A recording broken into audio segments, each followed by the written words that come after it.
I don't remember if I shared this story with you or not, but it was like probably 6 months ago or something.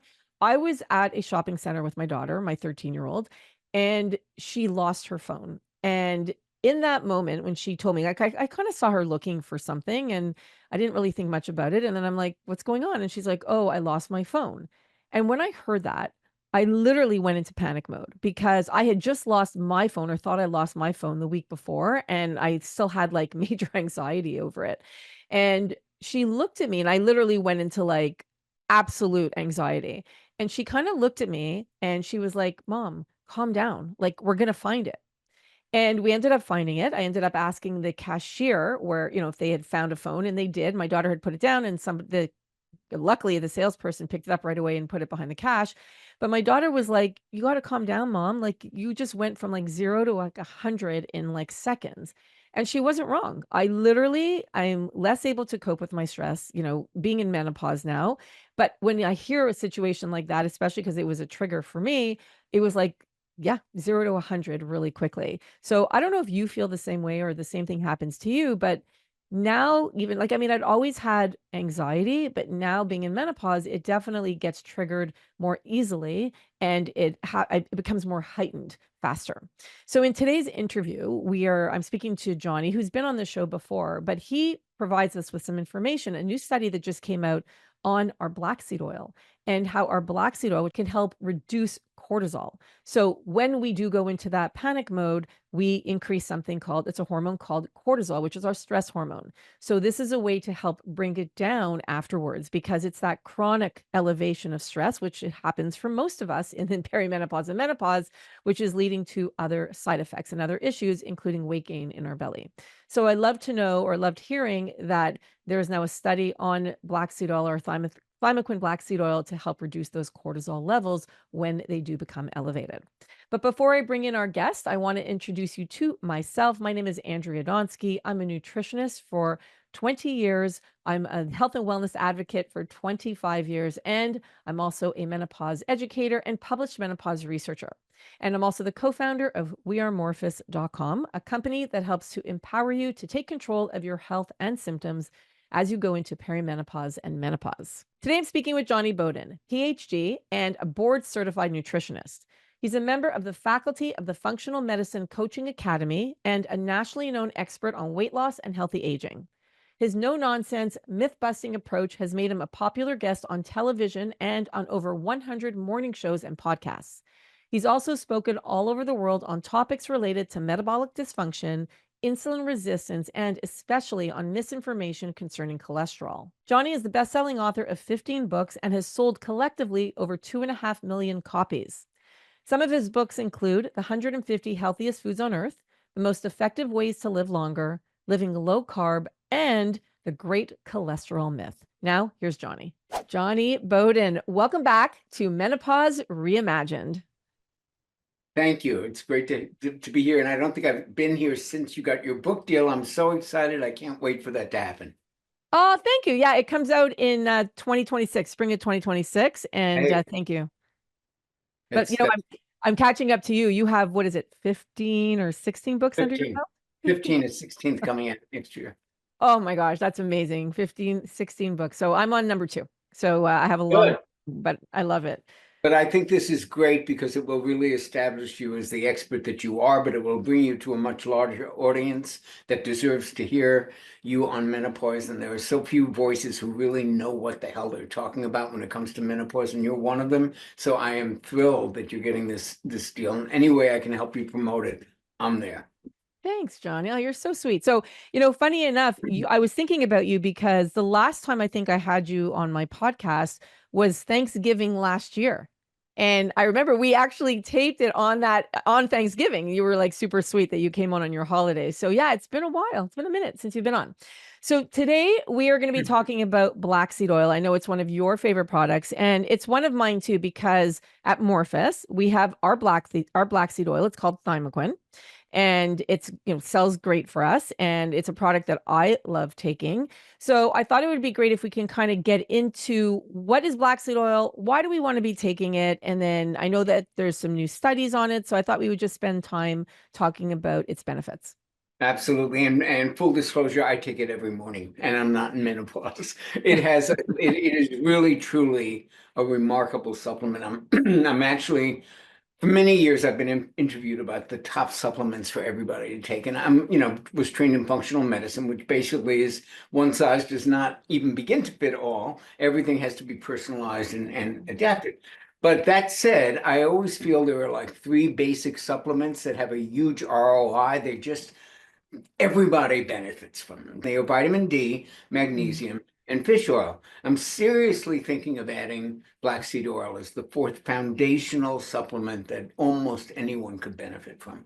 I'm very, very excited about it. And I use a thymoquinone also. So we're on the same Yay. page with that and we can begin the discussion. But I just wanted everyone to know that I take it as well. And so full disclosure, I'm not objective about it. Okay, so first of all, I love that you said that because, I actually get a lot of emails. And for those of you who are listening, yes, Morphus products are for menopause. There's no question.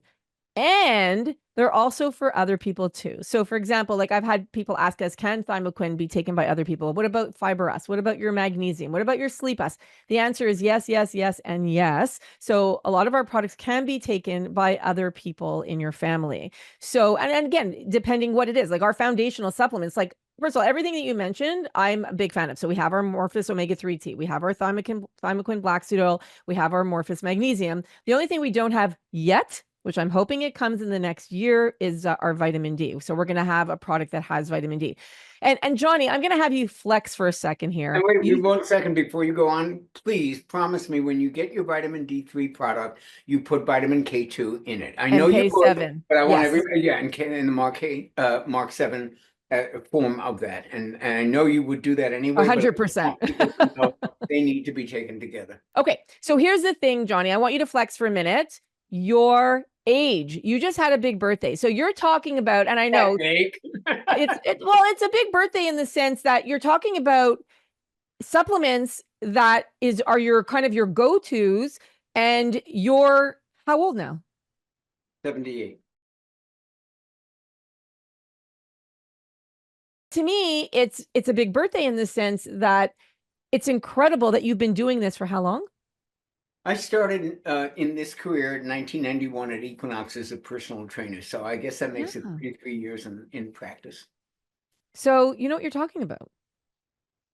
So I've to had me, that's good. experience. You have I some have my experience. experiences and I try to share them because 33 years of watching this and trying just about every supplement and every type of exercise and every diet and writing books on 38 different diets. Yes, you come away with a kind of broader view, a helicopter view of like what's important, what's not, what's a trend, what's a fad, what's going to last, that kind of thing. And that perspective is, what I try to share now. I love it. Okay, so let's talk about black seed oil. Why do you So love it? I'm very fond of black seed oil because my real passion in teaching these days and in doing webinars and stuff like that is on metabolic health.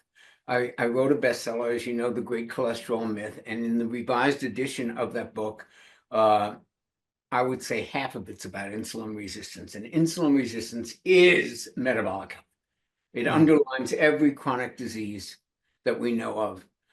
It's a cofactor for every chronic disease. It's certainly all the metabolic diseases, hypertension, prediabetes, diabetes, obesity, heart disease, and even Alzheimer's are all considered metabolic diseases. Even cancer, Jason Fong considers to be, have a metabolic disease component, if you Component. will. Yeah. Um, so black seed oil seems to help most of those parameters. Hmm. I don't think I'm not sure yet, but I've been looking through the research on it. In most of the studies, they look at lots of different endpoints, but what they often find is, a lowering of insulin resistance.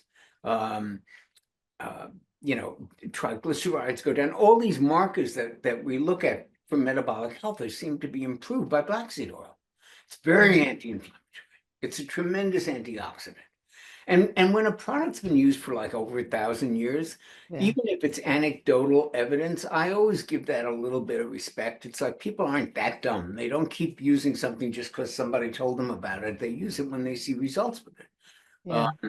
I was playing in a tennis tournament this weekend in Palm Springs with my wife, and one of the people that we were talking about was talking about his knee pain and shoulder pain, and how he uses DSMO, which is a thing that was around from the days of Oz Garcia. You remember he used to use DSMO all the time for pain and stuff. That means more to me even than like reading a study when a guy says, look, I put this stuff on it and it just makes the pain go away. So people do what works. And they've been using black seed oil since the Egyptian times. I mean, they use it for beauty, they use it for health, they use it for wound, whatever they used it for, it obviously worked well enough for it to be passed on.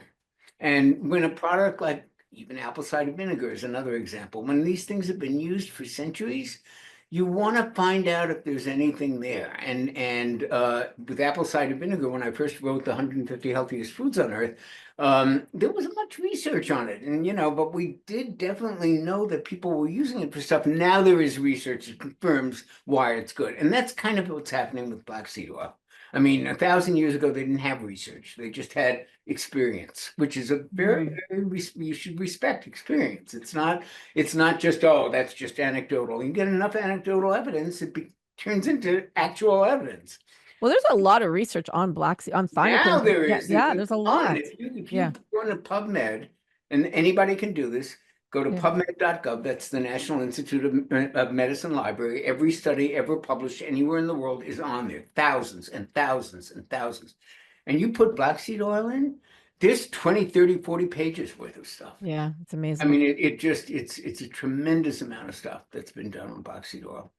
And I know one of the great studies that was done also on thymoquinone in particular is lowering blood pressure. Lowering blood pressure is one of them. Thanks for reminding that. And that is a big component of metabolic health. I mean, when they talk about metabolic health, that's one of the things that they use. And that's an important and very serious metric. You do not want high blood pressure. I worry about that more than high cholesterol, but that's another story. Well, you and I did a whole podcast. We should actually probably do another one on cholesterol, since you are the expert on we'll get to it. We'll do it. Yeah, we'll get to it. Yeah, we should do it, because to me that information is fascinating. And I'll also link to the interviews. You and I have done like quite a few on this podcast, so I'll link to those below as well. Okay. Okay. So yeah, go ahead. Well, so there's been a lot of research on it for asthma, for skin conditions, for diabetes, for cardiovascular health. I mean, all of these things, these categories of research, and they're generally positive. I mean, there's not a supplement or a thing in the world that has 100% of the studies. There's always some conflicting evidence somewhere. So I don't want to say every study ever done is one, but God, the vast majority, the ones I've looked at, are very, very positive. And it's a broad-based kind of supplement. And one of the things that if you look at TikTok, you will see thousands, I don't know about thousands, it seems like it's a trend. It's a very big trend on TikTok. People talking about how to lower cortisol. So I think I thought you were going to say black seed, because black seed oil itself is also a very big trend on TikTok. Yes. I mean, and there are a million products, and which always makes it difficult for the people making the really good ones, because there's so much crap in every category. But thymoquinone is, in my opinion, that's the one I use. That's the one we're talking about. That's the one Morphus makes, and I think that one. Well, let's talk a little bit about what makes a good black seed oil product, and then we can devolve down to what it actually does for things like cortisol, which I think is a very important thing to talk about. Yeah, go for it. So the active ingredient in black seed oil is something called thymoquinone, not thymoquine, thymoquinone. And that is a bioactive, just the way turmeric, which I know you love and you has an active ingredient called curcuminoids, right? That's why they sell curcumin. It's the active ingredient in turmeric. Yep. Thymoquinone is the active ingredient in black seed oil. So since people know that now, there's a kind of an arms race to have black seed oil with the highest degree of thymoquinone. You see some products with 20% thymoquinone. Here's why that is not a good idea. Like most things, thymoquinone exists in nature in a complex of different compounds. Yeah. And one of those compounds is free fatty acids. Now, we're not talking about fat, we're talking about the fatty acids that make up the fat. And you don't really want a lot of those around because they can go rancid, just like any other thing that, fish goes rancid, you smell it, that.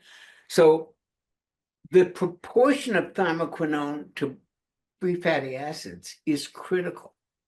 And if you just raise the thymoquinone without doing anything with the free fatty acids, you're not getting it's not going to produce the results that a balanced ratio of those two individual components will produce. Thymoquin is standardized for 3% thymoquinone in a complex of less than 2% free fatty acids. And in fact, it's usually less than 1.5, 1.5, yeah, they brought it even in. lower. Yeah. There's a patent for that particular composition that thymoquin has. And that's what I think sets it apart from the other black seed oils, which are just like, let's get as much of this ingredient. And I mean, you can only do that by extracting it and not using it in a full complex. You always want it in a full complex where it, hanging out with its original friends and neighbors, because that's where these components shine the most. I agree with you. And it reminds me of oregano oil, like when it would be like, oh, we have the most carvacrol of any oregano out there. And I'm like, I'm kind of now, since I've been learning about supplements and launched my own supplement line, it's 2 years almost. I have to tell you, less is more. Like it is not about taking the most and do it. First of all, let's look at the research and let's look what the research says. But also, more is not necessarily better. And I think we have in our mindset that more of something is going to work better, and it's not the case, You especially when it know, comes to supplements.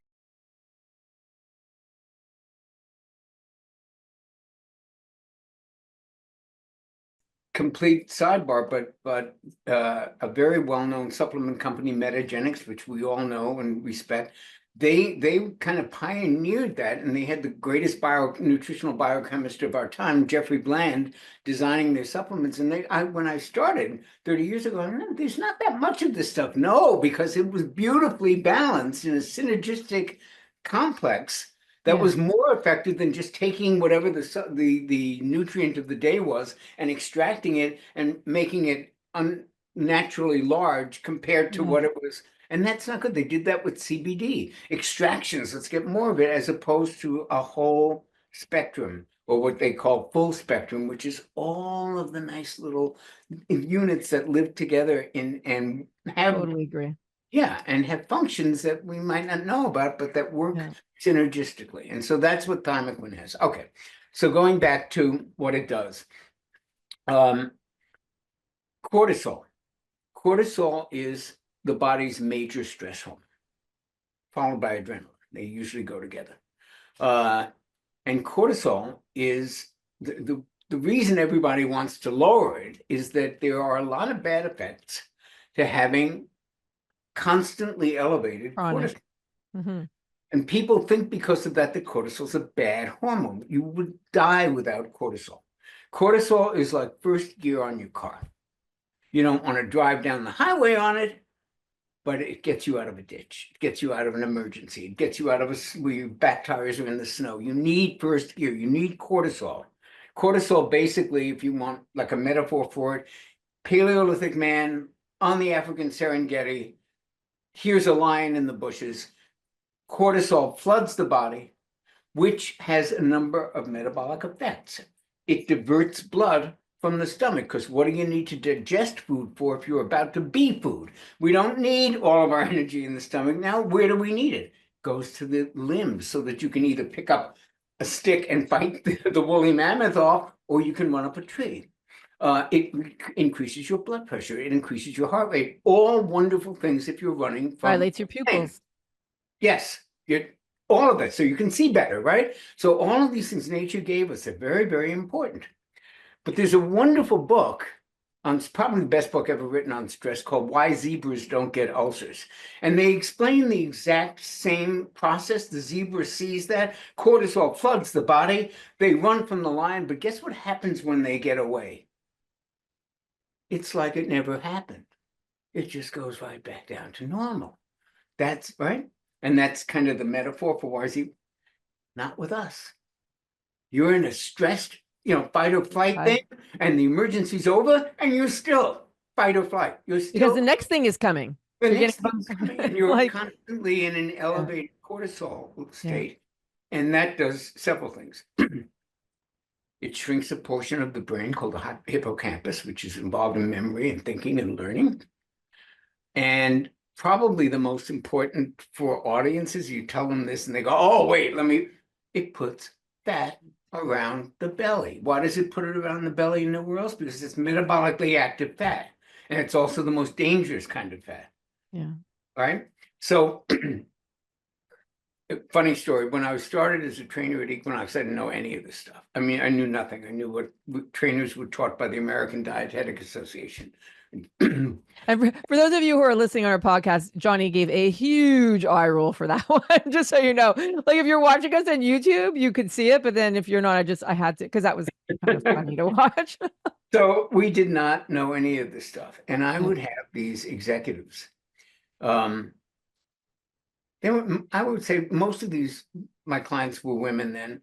And I would have these high-powered advertising executives, PR agency heads and things like that. And they were really serious about their fitness. And they would be on that treadmill all day long. And they had this pooch around their belly that they couldn't get rid of. And I'm going, yeah, I guess you got to exercise more. You got to eat lower fat or Do whatever I more thought. sit-ups or whatever you Yeah, thought at the more time, right? sit-ups, all this stuff we thought that was completely nonsense. Yeah. But what that was stress fat. We now have a name for it, stress fat. That was their high stress lifestyle, putting emergency calories around the belly for emergencies. So cortisol puts on weight, it gives you the pooch, the stress fat, all of that stuff, shrinks a portion of the brain. All of these things are not good long range. And that's why people want to bring it down. So And just a side note, Jonny, sorry to interrupt you, but women in menopause, since our podcast is for perimenopause and menopausal women, yeah, straight up. Like it is, yes. and we know.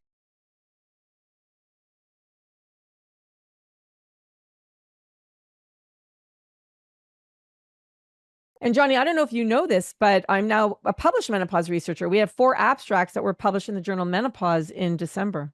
Wow, that's great. That's a great journal. So I'm sure they're very strict about what they allow public. I mean, that's not easy for folks who don't know, that's not easy to get an abstract published. So that's great. Good for you. Thank you. That's so sweet of you. So one of the abstracts that were published was on stress and how we're more stressed in perimenopause and menopause. In fact, 66% of us are more stressed now than we were before, and we're less able to cope.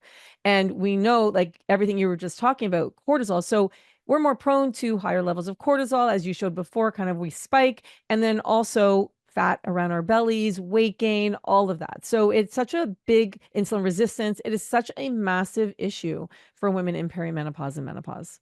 Absolutely. And I didn't even mention it. You just reminded me cortisol can also raise insulin resistance. And it's the body's like, where's the sugar? Where's the sugar? So you actually, even if you're not eating it, the body will make sugar from protein. It's called gluconeogenesis. It's literally making new sugar from your own protein. So all of this is affected deeply by the stress hormones. All right. So Sean Talbot, he's a very excellent nutritional biochemist who does a lot of research, published a number of books, and he's kind of one of the experts on cortisol. Okay. And he did a study on athletes. And why he did athletes is because athletes are always under stress. I mean, when they're doing an event, they're certainly under stress. This is one of the reasons, by the way, why marathoners almost always get sick the week after the event. You notice that they just always do. And that's because the third thing cortisol does is it depresses your immune system. So it does a lot of bad stuff when it's elevated constantly. So Sean did this study on athletes. I don't remember the protocol exactly, but it's published. And he did before and afters with thymoquinone supplementation.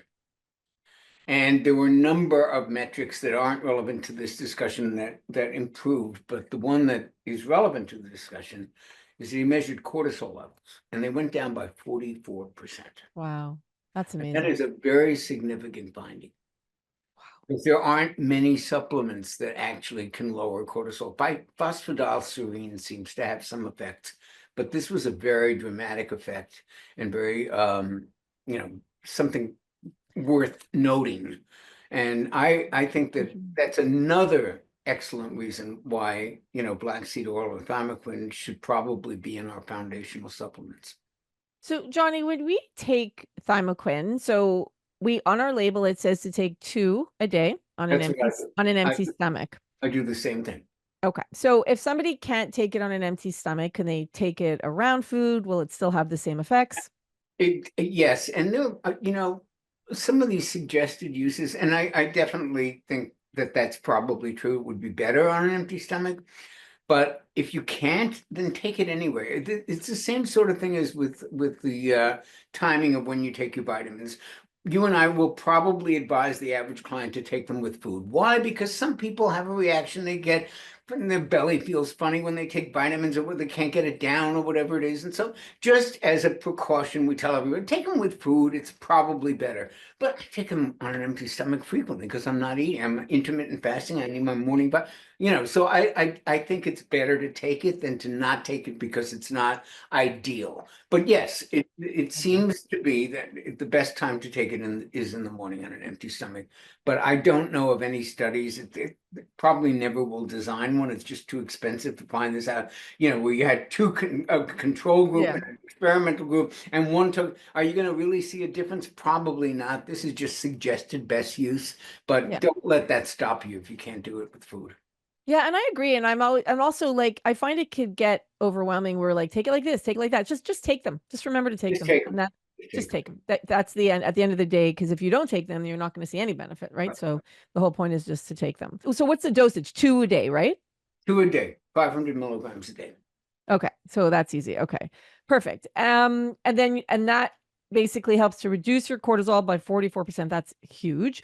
And then also the thing that I love about black seed oil as well is as we go into cold and flu season, I find that it's also great for our immune system. So talk a little bit about the research behind the immune system and black seed oil if you were able to. General, it seems to lower inflammation and it seems to kind of fine tune the immune system a little bit so that it's working optimally. Let me explain something about supplements in the immune system because we have a very big misconception here, at least in America, which is that you can boost your immune system. You don't want to boost your immune You don't system. want to boost it, yeah. You do not want to boost it. Boosting it would make it especially active. And then, the stream of that is autoimmune disease.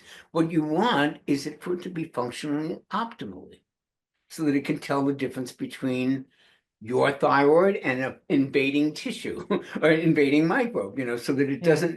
it doesn't have friendly fire and get activated on your own body's tissues. That's what an autoimmune disease is. Hashimoto's, the immune system is attacking the thyroid, Yeah. other ones they're attacking other organs. So you don't want a boosted immune system, you want a healthy immune system, one that is not blocked from performing optimally. And all of the things that help build a healthy immune response also help build a healthy body, a metabolically healthy body, one that is lower in insulin in resistance and is very Yep. ideally very insulin sensitive, Yep. one low triglycerides, low belly fat. I mean, all of these low blood pressure or healthy blood pressure. Um, and thymoquin helps with all those things. Therefore, it creates the conditions in which your immune system can operate properly. Because when those things aren't working, when there's a lot of oxidative damage, there's a lot of inflammation, there's mitochondrial dysfunction. We didn't even talk about those are the little energy organelles in the cells, and if they're not functioning right, you don't have energy, you don't detoxify properly, you don't burn fat properly. So all of those things, when they are created, when a metabolically healthy set of conditions exists so that you can be metabolically healthy, guess what? Your immune system comes on board and it's working just fine. And actually, that reminded me of another component of this cortisol lowering. So there's a book called Cured. You're going to love this. And folks, there are two divisions of our central nervous system: sympathetic and parasympathetic. Sympathetic. So sympathetic is fight or flight. And we all know what that feels like, right? That is when you're rushing for the bus. That is when you're trying to get the kid to soccer. That is when you're about to give a presentation. You're about to, argue a case in court. You are just on fire and your heart rate's up and your blood pressure's up, fight or flight, right? The thing we talked about when the Yep. Paleolithic man had to run up the tree. The other side of it is called parasympathetic, and we know that as rest and And digest. digest. Okay, that's when you're sitting in the Epsom salts bath and you're reading a Danielle Steele novel and you're just, maybe Relax. right. That's that mode. Okay, so all the good stuff, and by good stuff I mean fat burning, detoxification, healing. All of that takes place, guess where? In the parasympathetic nervous system. Those of you who work out have a very good analogy for this. You do bicep curls. Your muscles are not, excuse me. Your muscles are not building during the bicep curls. They're building during the recovery period. What you're really doing in the bicep curls or any other weight training exercises, you're kind of making little micro tears. You're ripping down the Right. stuff. Then the rebuilding takes place where? Parasympathetic mode, when you rest, okay? So in this book, Cured, Jeffrey, I forgot his last name, but he was chief at one of the northeastern hospitals, where, I don't know if it was McLean or, but it was one of the major ones associated with Harvard. Wow. And he did a study on faith healing. And he went into this study thinking this is BS. There's no such thing as faith healing. There's no such thing as, these go down to Brazil and there's a healer and all of a sudden your cancer's gone. It's nonsense. But he got talked into doing an actual study of it. And he came back from a year's worth of research. And he said, you know what? 98% of it, bullshit. Just like I thought. 2% of it wasn't. 2% of it were cases he was able to document where they had actually taken pictures. They had hospital records. They had the doctor's notes. Somebody had a tumor. You could see it. And 6 months later, it wasn't there. And if you read the records, they said, we don't know why. There's some name for like, we don't know why. But that's what it was.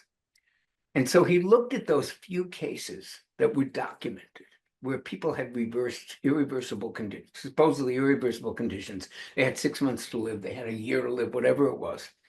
And there weren't a lot of them, but he said, look, there aren't a lot of Bill Gateses and bad example, not a lot of Tony Robbins's and Michael Jordan's. And we study them because we want to know if there's anything we can learn from these guys, right? Right. So maybe we should look at these few cases where this really happened and see what it was about. And what did they find? What? What did they find? What did they find? Did you say? Yeah. They found that in every single case in which something spontaneously reversed, people had made major changes in their lives, the result of which were they were living most of their life now in parasympathetic mode. Oh, interesting. They got rid of toxic relationships. They got rid of toxic jobs. They thought they had 6 months to live, so they would go to the beach in the Caribbean. And these were not necessarily highly educated people who knew about parasympathetic and sympathetic. They just got rid of the shit in their lives. And they wound up by going, okay, now I don't have to go to work. I'm going to relax. I'm going to do this. And they were in parasympathetic mode. And what this doctor hypothesized was that when they got into that mode, their immune system woke up. And it said, oh, yeah, I can get rid of that. Before it was like, oh, the immune system's sleeping. It reminds me of people who try to get pregnant, and when they are more relaxed, and they end up getting pregnant, right? When they stop stressing about it, they end up getting pregnant. I've heard that story several times from a lot of people that I know. How about people who are looking for love, dating, and they finally give up And they find it. How about that? So everything good happens in parasympathetic mode. When cortisol is high, you are in the opposite of parasympathetic mode. You are in fight or flight. So anything, including thymoquinone, that has any effect of bringing cortisol, it's not the only thing. I mean, meditation does it. Journaling does it. Deep breathing. Gratitude does it. Deep breathing does it. But this is an adjunct. All of these things, you're not looking for the miracle cure. You're looking for the miracle combination cure, if you will. I mean, you have to give each of these things its due. This one lowers it a little bit. This one lowers it a little bit. Put them together, boy, all of a sudden, you're a lot more relaxed than you were before. And that's where I think thymoquinone really shines. That's amazing. And getting enough sleep. I mean, we have And we have getting our enough sleep, exactly. we have our thymoquine. We also have our sleep us. So our sleep us and our magnesium, both which help you to fall asleep, stay asleep. So that way you don't wake up in the middle of the night, which is generally due to cortisol, that 2 to 4 a.m. wake up call. So you see how everything is interconnected and All everything, interconnected. it Sleep all is ties in together, right? yeah. So it's that's just another reason that I love thymoquine. So is this a newer study that came out on cortisol, or is Yes. that? Yes, we were talking about it at Supply Side West this year. I'm sorry we missed you. I Yeah, know there I were couldn't go this year. we made a lot of videos about that study, and I interviewed Sean Talbot and read the Okay. study and stuff like that. So that's why it's top of mind right now. And I I remember the love it. 44% figure. That's But great. that's yeah. So, and you mentioned magnesium. It's very important that people know that it's not an either or kind of situation. These things work too. They are absolutely pieces of the same puzzle. Magnesium relaxes you. It lowers your blood pressure. It lowers your blood sugar. It's needed for 300 different metabolic operations. If you don't have enough, those things don't work as well. So you Yeah. need all this stuff together. And the choice that you have in the Morphus line is ideal because you want magnesium, but you also want thymoquine, and you also want vitamin D and all the other stuff that we talked about, and the omegas, and they all work together as a wonderful little family to kind of keep you in an optimal state. You I got to love do that. the rest of the work, but these things are great help. Yeah, and our sleep us to me is like that perfect combination. We call it the cortisol calm bundle, which is our sleep us and our magnesium, What a because it smart literally helps you to idea! relax. It just helps you to relax. I need to add like thymoquine to that bundle. I Now that you think have you a new should. study on that. I think you should. I love that. So it's great. So I don't know, like to me, and I love that you said that, Johnny. I mean, it's not a one thing fixes No, it everything. is. It's not. It's like lifestyle. And like I say, you can't out supplement good nutrition. We have to be eating, like looking at whole foods, getting the protein that we need, getting the vegetables, the fiber, all of the stuff that we talk about on this podcast all the time, managing your stress. So, yes, taking supplements can help with that. But if you're not changing certain habits or lifestyle things, or you're not, doing something to relax you, like even going for a walk every day, or deep breathing, or like you said, gratitude, or spending time with people you love, not spending time with people that you don't love, all of that plays a role. Maybe turning off the news, right? So Not all of that, maybe, not maybe. In fact, maybe when I do seminars on sleep, it's like one of the first things that I talk turn about. off the news. I know Turn TV is so off the TV. stressful. In fact, get the TV out of the bedroom if you can do it. Nobody can, but Yeah. if you could, that would be the ideal thing And to do. scrolling on social media before bed is another The really big worst, one. as long as we're Yeah. talking about that, take a half hour before sleep and think of it as your sleep preparation. I mean, Yeah. power down. My meditation teacher always uses that expression. Come, come to place, power down. Just think of power down all systems. Turn off the electronics, turn off the part of your brain. If you can't do that, write down the big issues and put it in the desk and leave it there. I promise it'll be there in the morning. And Mhm. take this time for yourself so that you can be more resilient and more able to deal with the stresses that are now consuming every neuron in your brain and making it harder for you to actually solve the problems you're worried about. Yeah. No, well said. Well said. Johnny, is there anything else before we end today's interview that you want to share about thymoquine, black seed oil, cortisol, anything that we talked about? No, I think that, I see that you have a fiber supplement Oh, back there. behind me, Fiber Us. Yeah, we got our Yeah, more. I think that's a very important part of it. I'm glad to see that that's in the Morphus line. Very, very important part of all of Huge. it, Yeah, largely huge. because of gut health. And why do we care about gut health? Because it's connected to everything, folks. See how Everything. all of it works together? You don't have a Everything. healthy gut. The functional medicine mantra is first treat the gut. It's funny. I'm working right now on the chapter on digestion or gut health on my book as we're speaking. So So funny you that you say know that. So it's, yeah, top of mind that it is really connected to everything. very. And So So important, gut health. Even if you're like, no, I go to the bathroom once a day. Like, it's not even about that, it's not especially our about, fiber. It's a prebiotic soluble fiber. So it feeds the good bacteria in your gut. It helps that's with the point. absorption of nutrients. Like, it has so many incredible health benefits that it's so important that and make sure you're eating your 25 to 35 grams of fiber a day, right? That's Yep. also really important. Very hard to get without the supplements, I'm sorry to say. Yeah, especially, well, just because our food, and most of us are so busy, right? So it's hard to get in enough of that, especially fiber in our in our daily diet to be able to kind of hit that number. So, but if you need extra help, we got you covered. So I love it. Johnny, Good. thank you as always. I love having you on the show. It has been a while, but you're always that wealth of information. Thank And I you would so love to much. do another one with you regarding just like a freshen, if just to freshen up our cholesterol one, because cholesterol is like increased cholesterol is a big issue for women in perimenopause and menopause. And I've just been seeing so much about it lately that I think we can do a bit of a refresher. Can I do a brief plug for my book, The Great Cholesterol Myth, which is Please go for it. still a bestseller? Well, The Great Cholesterol Myth gives you a different perspective on some of the stuff, and the one I'm doing now that will come out next year when we talk is going to be a kind of a retrospective of where we are and how much things have changed So in terms much. of how doctors think about cholesterol. Now, it's not all of them, but I have interviews with about 20 that will open your eyes about how people are the modern way of looking at cholesterol as a risk factor. So Right? when is it coming out? So we're taping this. We're in December now. When Oh, it you won't be you for say a year. next year, when is it coming out? In 2025? 2025, yeah. It will be out in 2025. Do you know Yeah, when approximately when you don't not know yet. yet. Okay. So No. we'll And definitely have you and back if on. people go to my website, johnnybowden.com, no H in Johnny, and you can book personal coaching. I'm doing that as well now. Amazing. And that's all available on the website. So johnnybowden.com, at Johnny Bowden on Instagram. I love it. Well, then you just like kind of answered the question I was going to ask you last is how do people find you? But you did it. So thank you Yes, so much, Johnny. Thank you for doing this. my pleasure. I hope you enjoyed my interview with Johnny. I mean, I'm a big fan of thymoquinone. I take it myself. And to me, knowing that there's a study now on cortisol reduction, I mean, 44%, that's pretty huge. Taking two thymoquin, Morphus thymoquin a day can make a big difference. And especially during cold and flu season, I do feel like it's a great product to take during this time to help support, not boost your immune system, which is a very important point that Johnny made. So if you enjoyed today's podcast, please share it because the more you share shows you care. And please take a moment to leave a review and to rate our podcast because when you do that, the algorithm sends it out to more people so that we can help more women in perimenopause and menopause. As always, I know there's a lot you can be doing, but instead you chose to spend your time with me. And for that, I'm grateful. I'll see you at the next interview.